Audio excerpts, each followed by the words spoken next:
2019 Cumberland County Commission Workshop meeting. Please join me as the pledge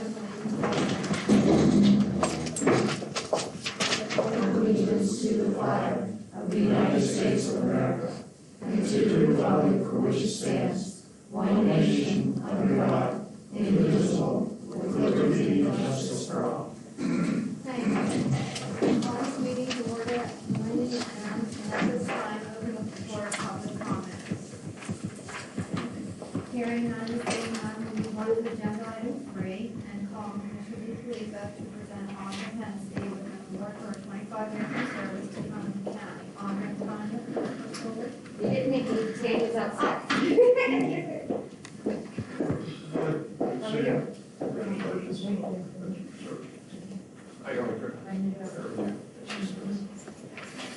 Morning, everyone. Audra Hennessy is celebrating her 25 years of service with the county. She was hired on October 31st, 1994 as a Children and Youth Caseworker 2, transferred to MHIDD in November 1997, transferred back to Children and Youth in June of 1998, served as a temporary supervisor from September 2008 to April 2010. Went back to being a caseworker 2 in April of 2010 and promoted to supervisor in June of 2011. Audra, congratulations and thank you for your 25 years of service. Would you like to say anything? I will. Thank you. Okay. We'll forget her little trip to MHIDD. She came back, so we're very happy. So Audra has a degree from Penn State, her bachelor's degree, and then she did receive her master's degree from Whiteman University using her Seawell program. And as been said, she then became a supervisor soon after that. The bulk of Audra's career has been spent in the intake service area, which is our highest turnover area, so she's lasted a long time. She has a vast knowledge of child abuse investigation and is viewed as an expert by our staff. She's worked tirelessly over this past year to specifically review our multidisciplinary investigative team, which is called MDIT protocol, between our office, the DA's office, and the law enforcement community. And it's been a long journey with that report. And that report defines how we best conduct our joint investigations. She's a trainer for a number of topics to include mandated reporting and the MDIT approach. She's also a family group decision-making facilitator and coordinator. In 2014, Audra was recognized by the Pinnacle Health's Children's Resource Center as their children's champion for her work in the field of child welfare. And we want to thank her for her 25 years of service.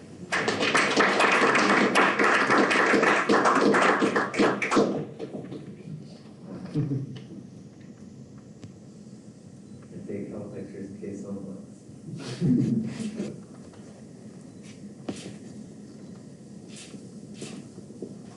There we go. Thank you. Thank you. Thank you. Thanks.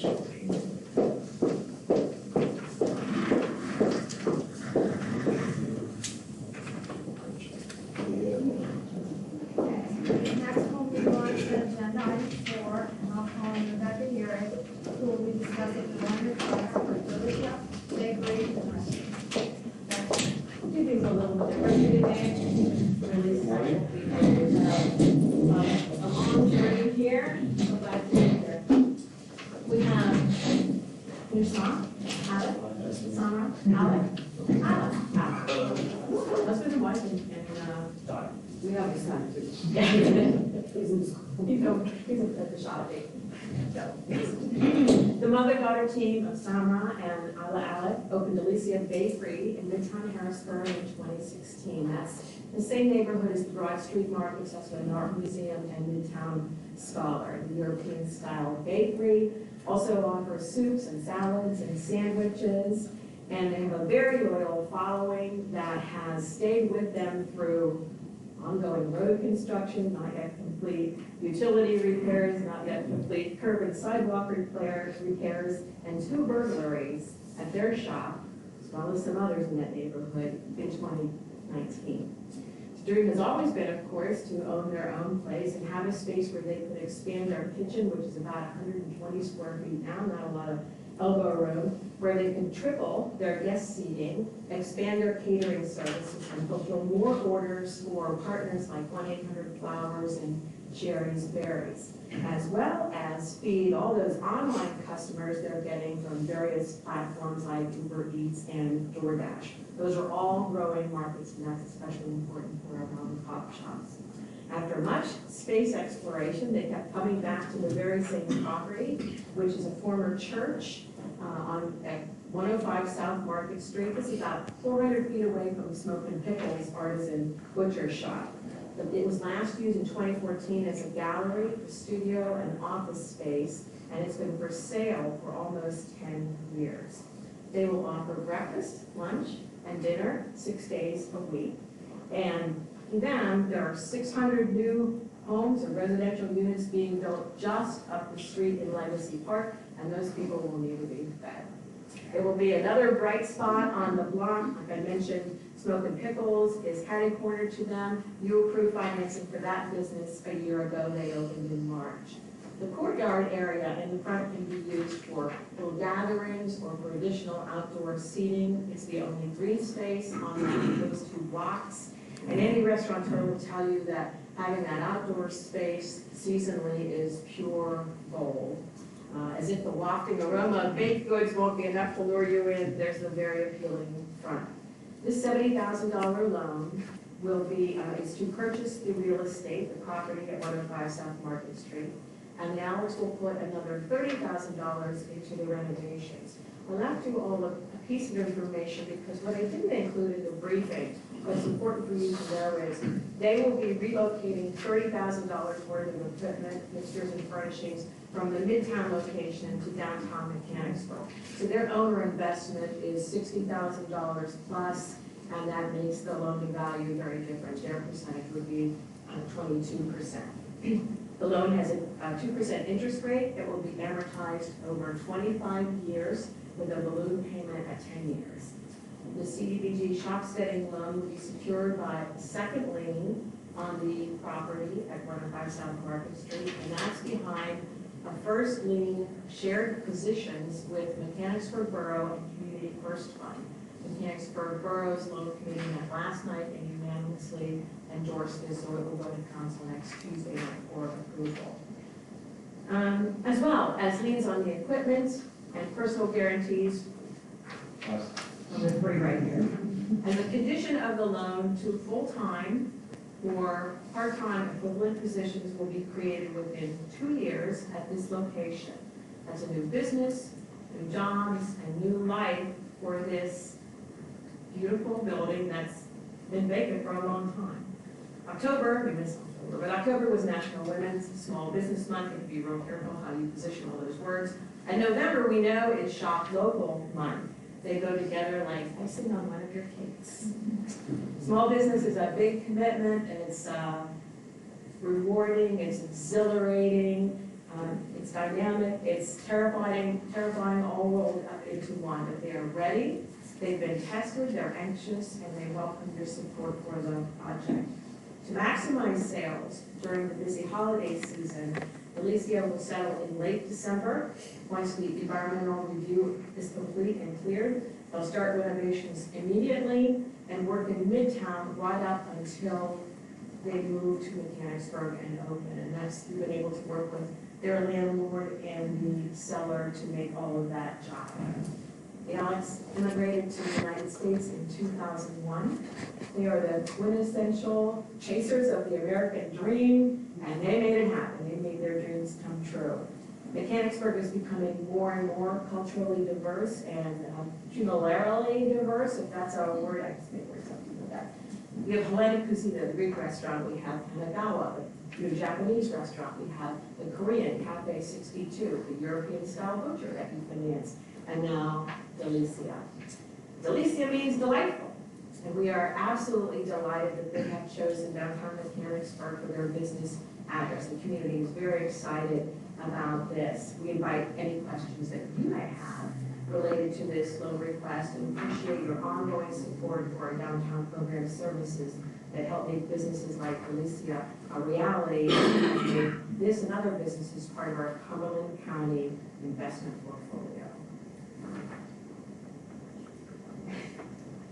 was a terrific story, and congratulations to you and your family for making Cumberland County home. And Steve resided in my hometown in Nola.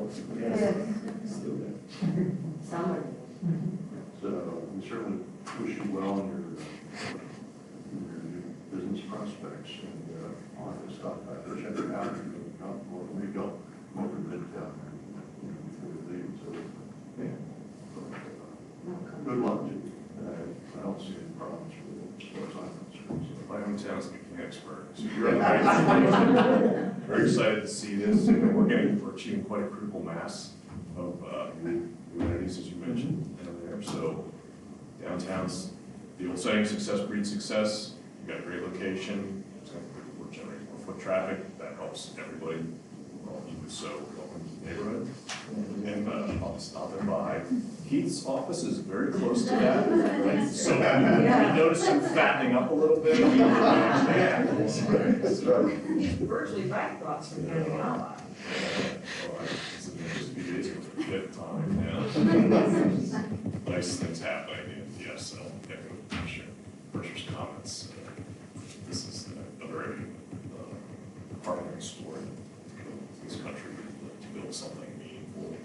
We're very pleased that you're here, that you're undertaking this enterprise. Best of luck to you. Thank you very much. Thank you. Thank you. Congratulations. Thank you. Stop by, don't you? Good luck. Small commercial. The gardens will be here. We're gonna have more food there.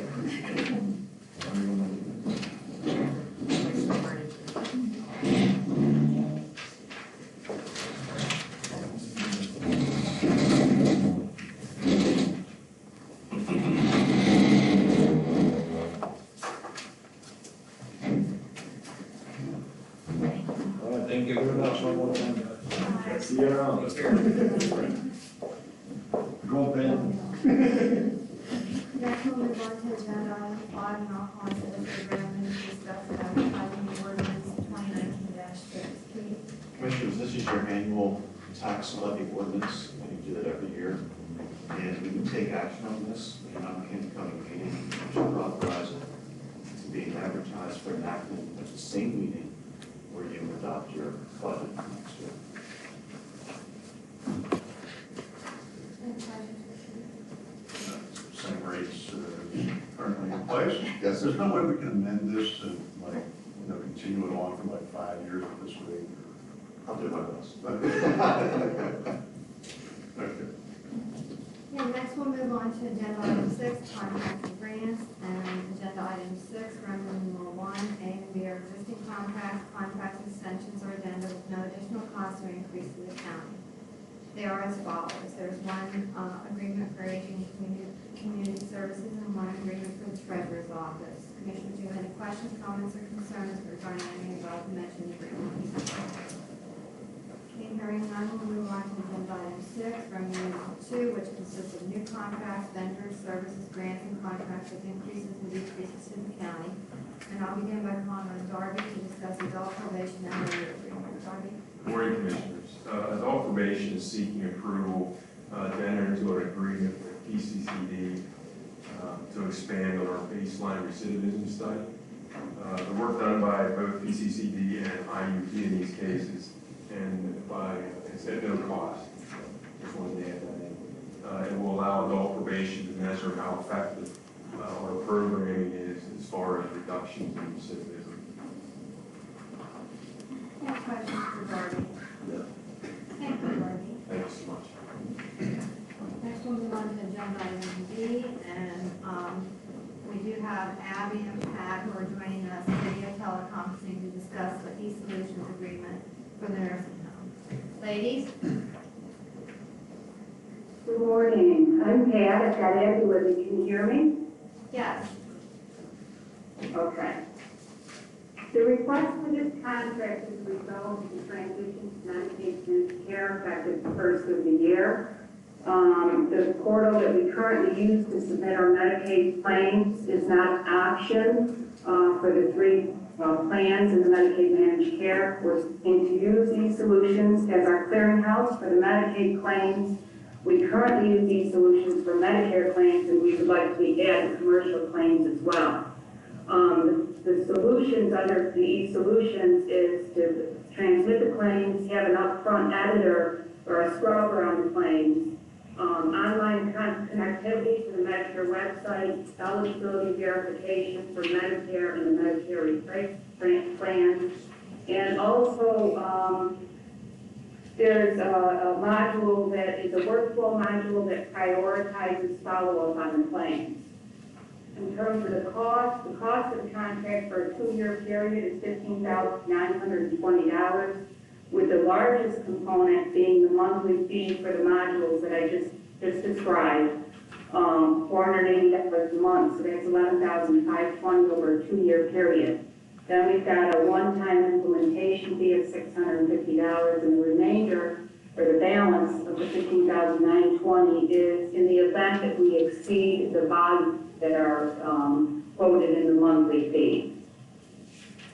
It's a 2-year contract, and it's an auto renewal for a year at a time every year. Commissioners, any questions? What's the effective date of the contract? Well, the effective date of the contract is 11/15, providing it gets approved, and then we would do implementation after that with the hopes to start testing claims for Medicaid managed care in December. So the contract would run to 11/15/2021?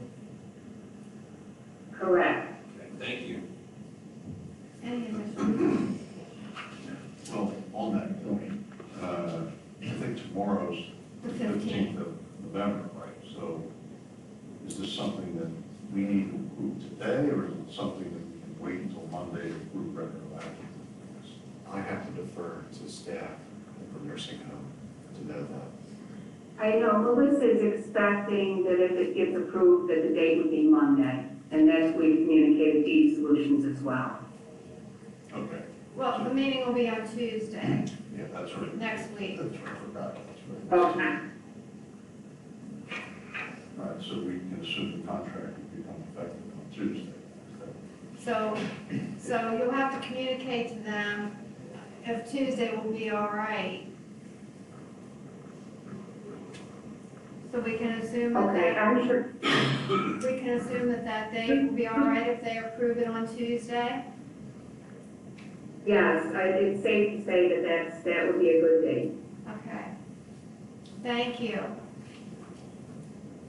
Thank you. Next, we'll move on to agenda item C, and I'll call on Holly to discuss the Avalon agreement.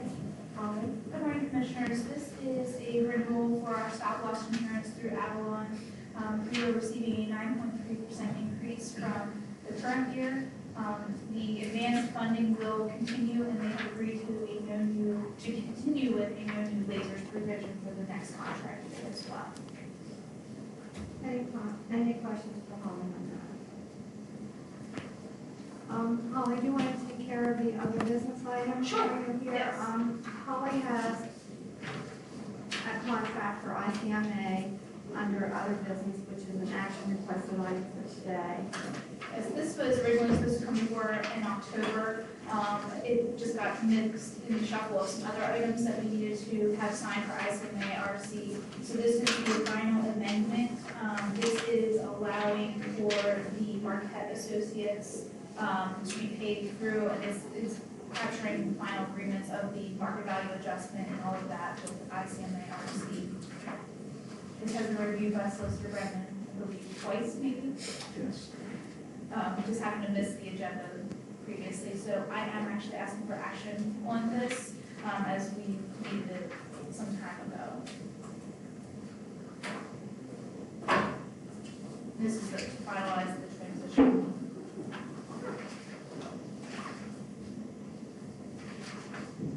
So what is it that you need a motion on specifically? Just to sign the amendment that is to allow for the amendment with ICMA RC is allowing them to pay Marquette Associates on our behalf as our fiduciary.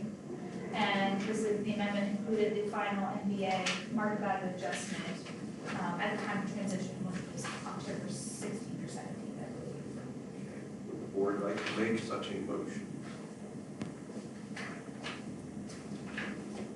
I'm still trying to find the paper we got. Just give it to us early this morning. I have a copy here. That's it.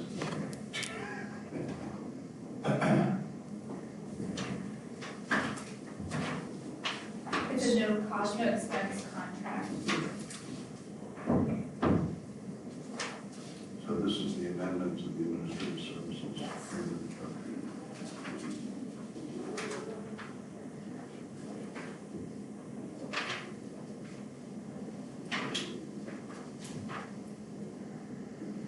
And you said solicitors already reviewed this, right? Yes. So we need a motion for approval or? To sign the amendment. Okay, I'll make that motion. Yeah, I'll second. We have a motion and a second. Any further questions or comments? All in favor, say aye. Aye. Aye. Motion carries. Thank you. Okay, Kirk is having difficulty calling in, so. Thanks.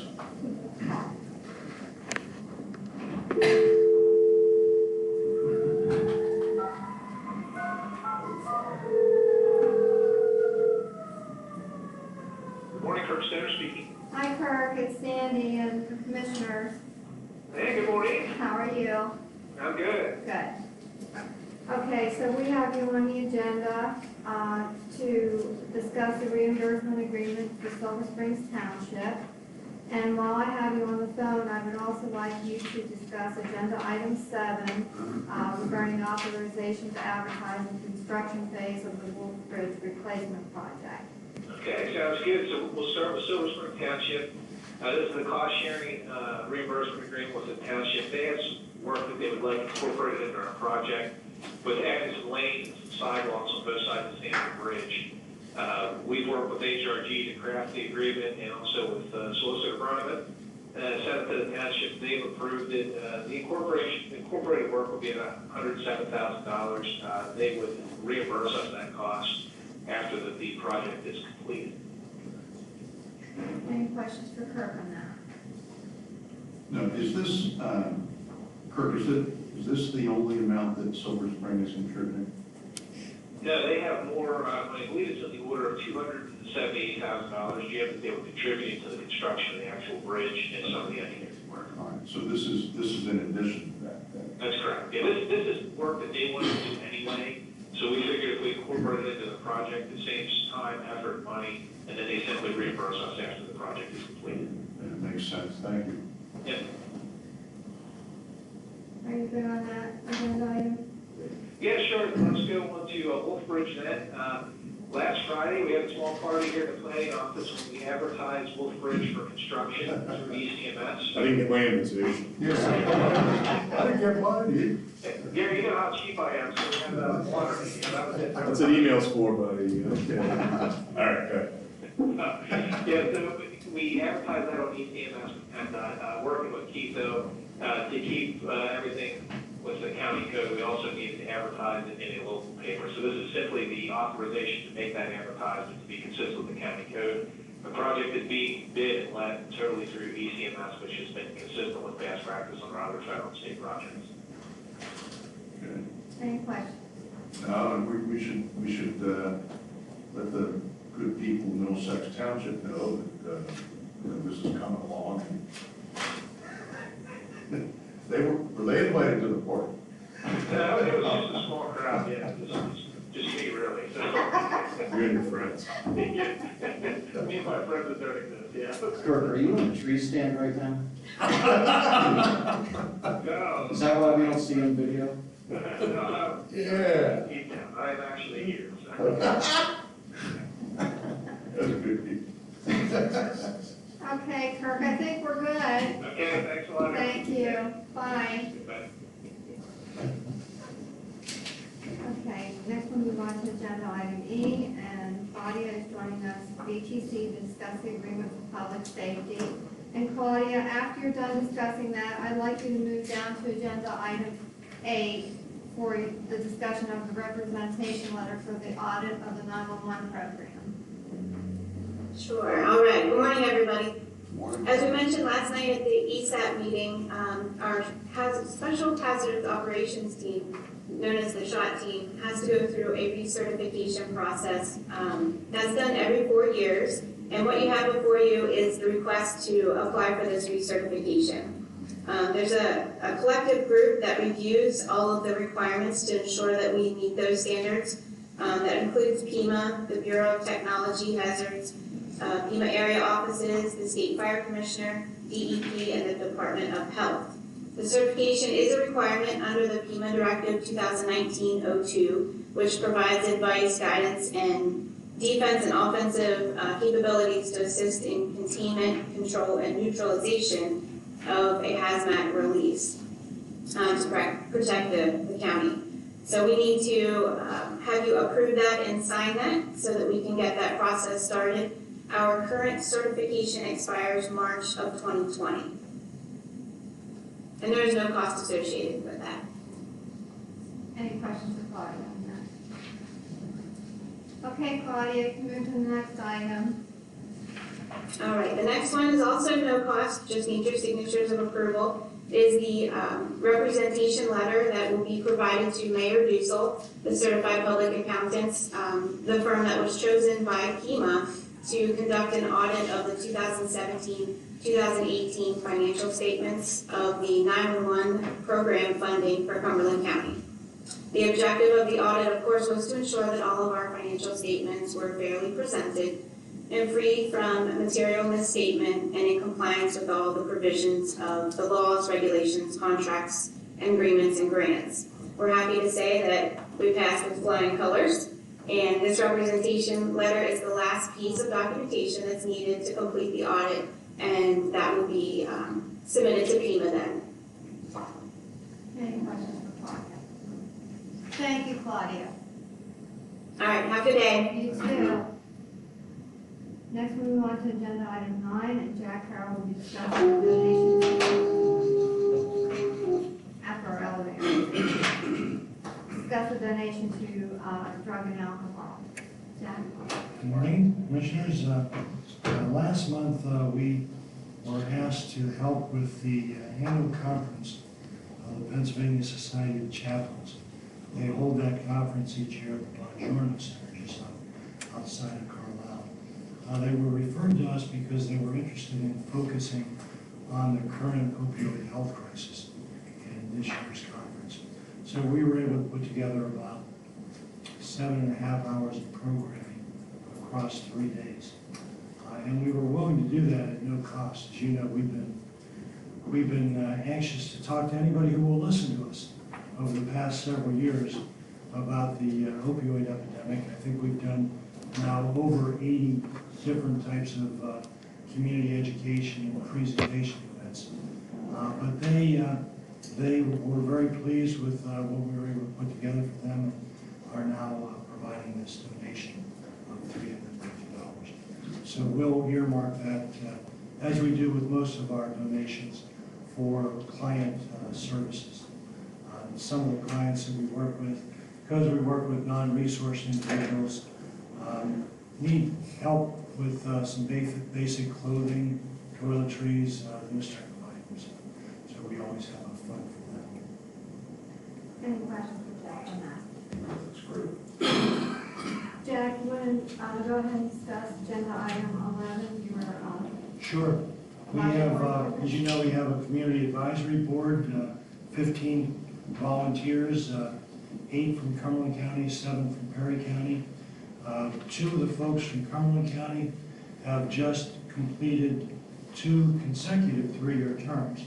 By our bylaws, that's all they can serve on the board. They need to step down. And so we have 2 current vacancies. We have a gentleman who retired about a year ago, Ken McGarvey, from the Pennsylvania Department of Health. And he has an interest in drug and alcohol because he used to work for the statewide agency. But most of his career with the Department of Health was in the area of HIV and communicable diseases. He's been actually attending our community advisory board meetings meetings for several months now. And so we've asked him if he would be interested in joining the board, and he said he definitely would be. I think that will be a real advantage for us. I think you probably know one of the most common reasons for the spread of HIV and hepatitis is the sharing of needles between some injection drug users. So we're recommending that Ken be appointed. He's a resident of the Camp Hill area. Thank you, Jack. It's a big revelation. Okay, we'll go back up to agenda item 10, discussion of holiday tree donation from Mountain View Nursery. This year, Don Beckman, owner of Mountain View Nursery, who also was a former farm director on the Cumberland County Conservation District Board, will be donating a holiday tree to be placed in the lobby of the new clubhouse for all to enjoy. This year's tree is an Norway spruce valued at $100. The tree is scheduled to be picked up by our facilities department on Friday, December 6th.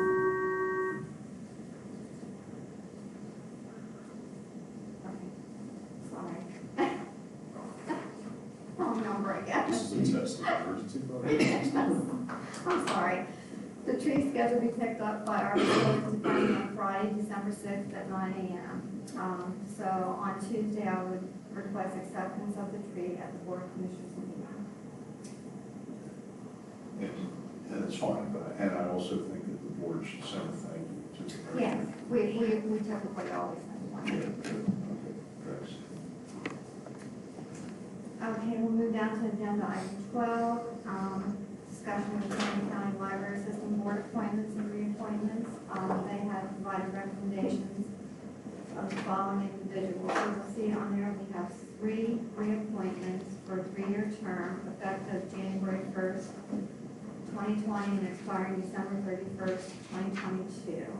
Those reappointments are William Gold, Linda Rice, and Alicia Stein.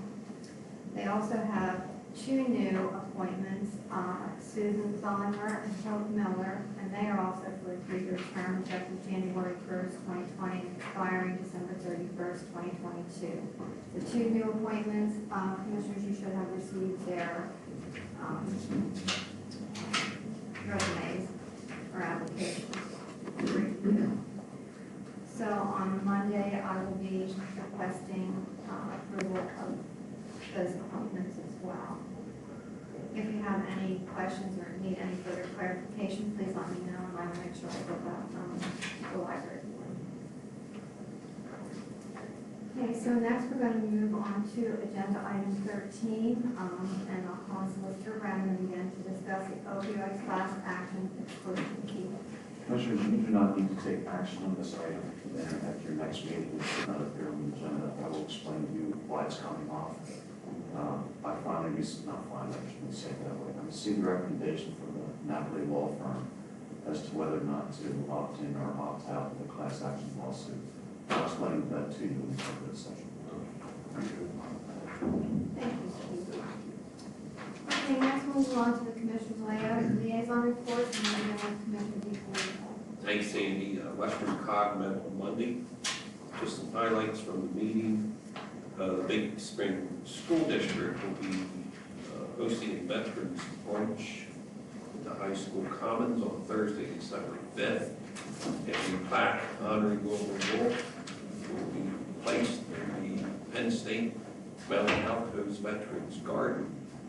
Wilbur Wolf and Todd Wheeler were both recently inducted into the Big Spring Hall of Fame as well. Some additional information, Cook Township received its first draft of the Township Comprehensive Plan back from our County Planning Commission.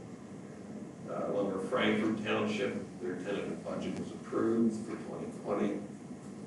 North Newton has received a grant to perform a feasibility study on the possibility of connecting the trail at the Township Park to the CV Rail Trail.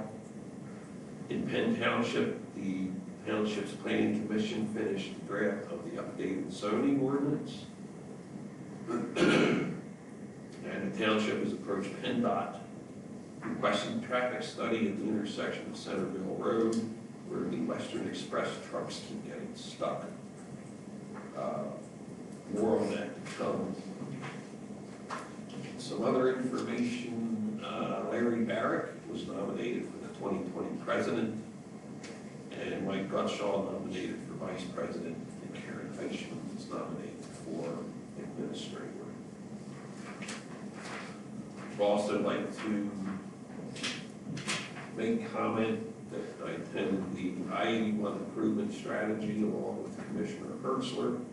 I had to leave early, so Jim might have a little bit more information on that. I'm attending a farmer's breakfast Friday morning being sponsored by Representative Klein and Representative Ecker. And the library board will be on Monday. That's all I have. Thank you. Commissioner Hurst. Sure, Sandy. Well, as Vince mentioned on Tuesday morning, we attended a meeting of the 3 metropolitan planning organizations from the area and region. The one from Lebanon County, the one from Franklin County, and then ACTS, which includes the capital region of Dauphin, Cumberland, and Perry counties. And the whole effort was to kickstart planning for added safety and other improvements on Interstate 81 along the 100-mile corridor that starts really at I-78 at the Berks County and Lebanon County line, and then traverses all the way down Interstate 81 to the Maryland border. The idea is to identify several focus areas to secure more near-term improvements, understanding that even if all of the dollars needed were available today to, expand to 3 lanes in both directions, this 100-mile corridor, that completion would occur in phases in any event. It would not happen all at once. At this initial workshop, there were numerous representatives from PennDOT and the Federal Highway Administration, along with representatives from the 3 MPOs. A website has been created to highlight this collaborative effort to improve I-81 in this multi-county region here in south central Pennsylvania. And the website can be found, it's up and running at i81southcentralpa.com. I think it might be good for us to try to find a location on our website to provide for a link to talk about a little bit about what we have done as a board of commissioners to kind of spur this along, because I really believe that what the positions that this board has taken, has provided for the spotlight here and to get something moving, we hope. So as from this initial kickoff, among the MPOs, there's plans for a public officials briefing, which I hope will include not only our municipal elected officials from throughout the region, but our state and federal elected representatives. There's also a concept for a municipal roundtable, public meetings, and other special events. It's important that we get the input from the public too. Some stats of interest that were relayed at the kickoff meeting. This 100-mile stretch of I-81 in our region impacts nearly 1 million local residents who live along this, in and around this corridor. It directly traverses 21 municipalities. Actually, I thought it would be more than that, but it runs through 21 municipalities. There contains 36 interchanges, 177 bridges, and this is the big one, handles up to 104,000 vehicles a day, 36% of which is truck and tractor trailer traffic. The first section of I-81 was opened in 1961, which is now nearly 60 years ago, a lifetime ago almost. And to Today, 12% of the nation's gross domestic product is transported interstate 81. Think about that for a minute.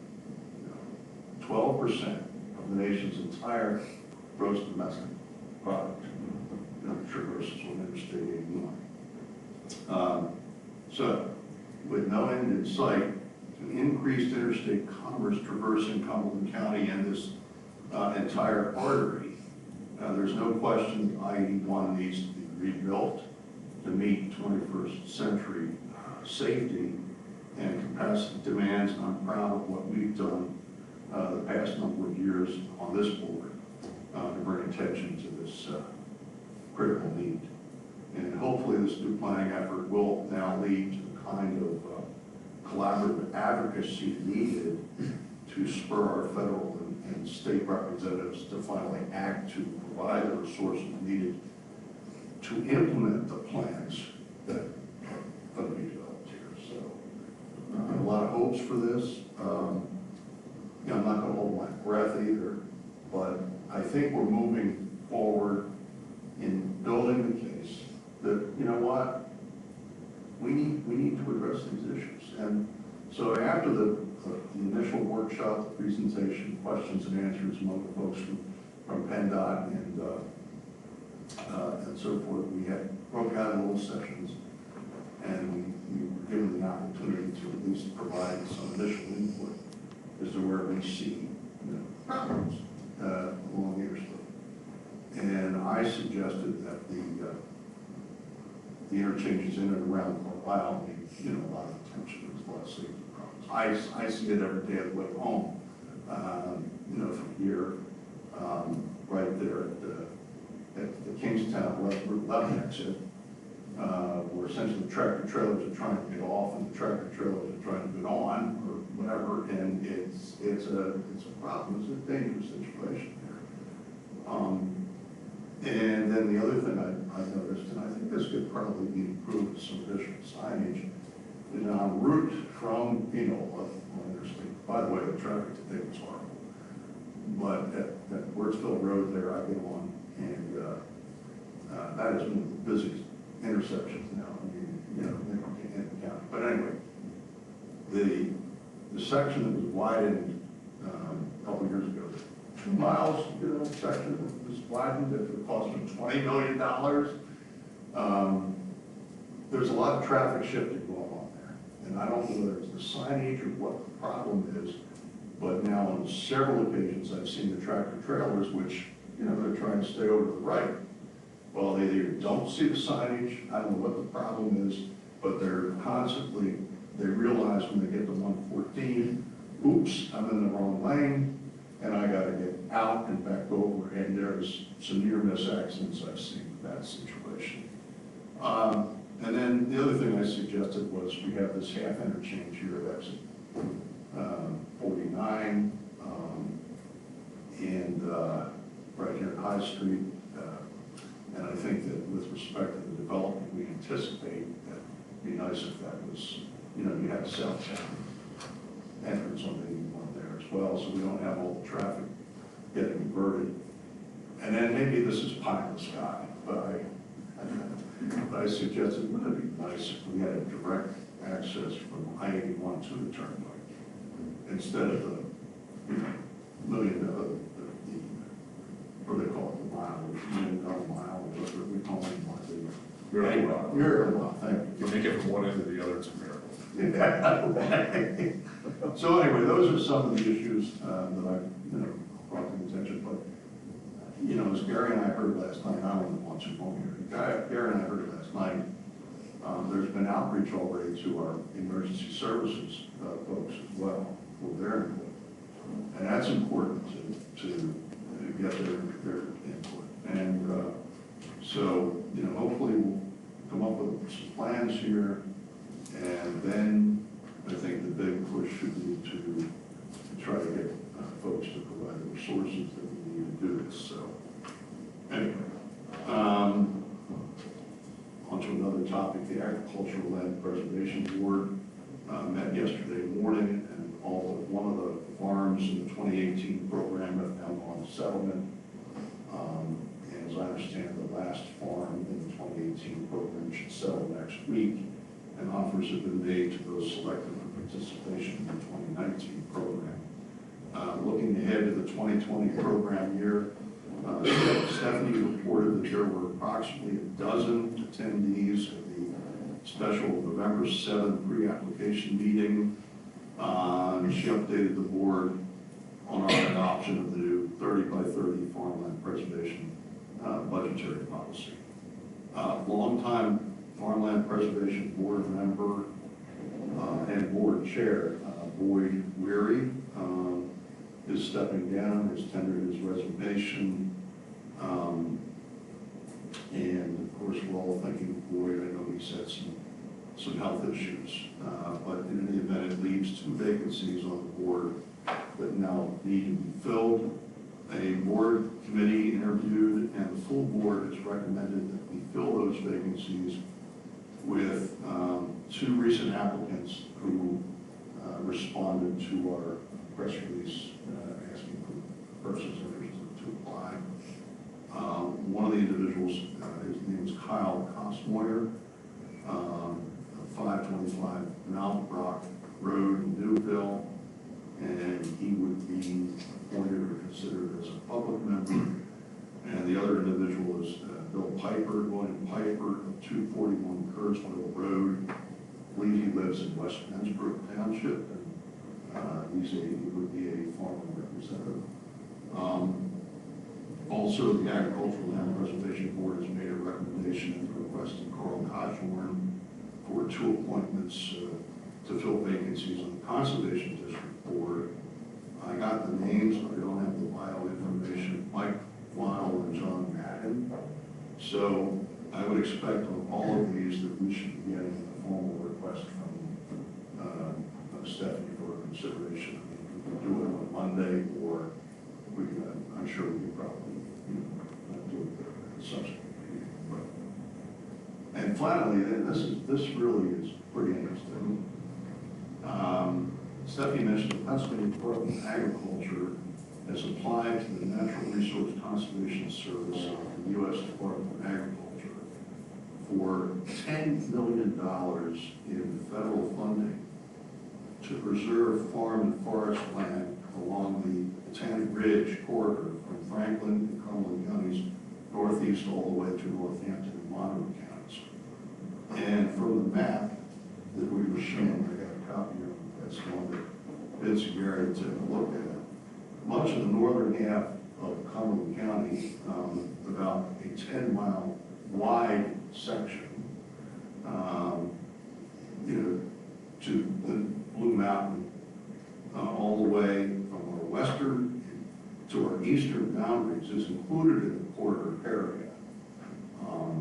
This would probably include, a lot of those farms that are located where we have, more shale than we do rich farmland. However, this could provide for the preservation of some of those farmers if these federal dollars would become available. And, it could provide a significant additional resource for both farm and forest preservation in our county, utilizing these funds for the purchase of conservation easements. So anyway, it sounds interesting. We'll see whether or not the State Department of Agriculture is successful with its application, and take it from there. But as I understood what Stephanie was explaining yesterday, is that it would work like the other program, federal funding that's provided for farmland preservation. We would actually, with respect to the farmland preservation, we would administer the program. So it'll be interesting to see whether the Department of Agriculture is approved, number one. Number two, how the funds are allocated. But it looks like we're smack dab in the middle of consideration for that. So Jim, what was that bill? $10 million. So it'll be interesting again. I don't have anything else except that the Aging Advisory Board meets tomorrow in attendance of that. I'll be my last Aging Advisory Board meeting as well. think this is my last agricultural land preservation board meeting, so I wish them all well. That's all I got. Thank you. Commissioner Arnold. Okay, just a handful of items. Let's see, on the planning front, the Kirk says they are well into the implementation of the electronic plan review and submission system that we approved earlier in the summer, late summer. So no issues there yet. Obviously, everyone's still really pleased with that. Also, the 2 vacancies, they're in the middle of the evaluation process. We have some really good applicants. I think we'll be pleased with some of the folks they end up bringing forward as options for our approval. And Planning Commission meets next week, so we'll have more current information. Then the, let's see, the recycling authority meeting from Monday is canceled. Joe's been pretty much occupied with the grinder equipment and such, and bringing the training here in Carlisle as they're on the system now.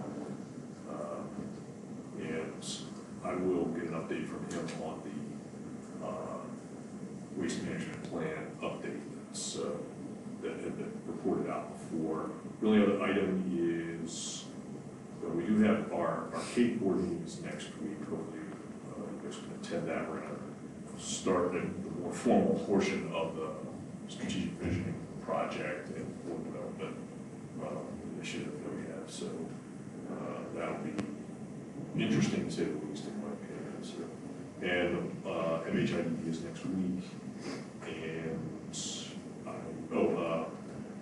South Central PA Works, which is the marketing name for the WIB, the Workforce Investment Board. We meet tomorrow, and we'll have some discussion on workforce development issues, how they dovetail with what we're doing here in Cumberland as part of that. So that's everything I have. Thank you, Commissioner Eichelberger. I would like to report that an executive session was held on the following date, 2019, November 13th to 12:30 p.m. regarding personnel issues.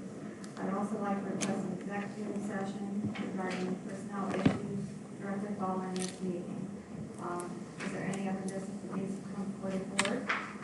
Commissioners, do you have anything you want to discuss? Hearing none, we are adjourned.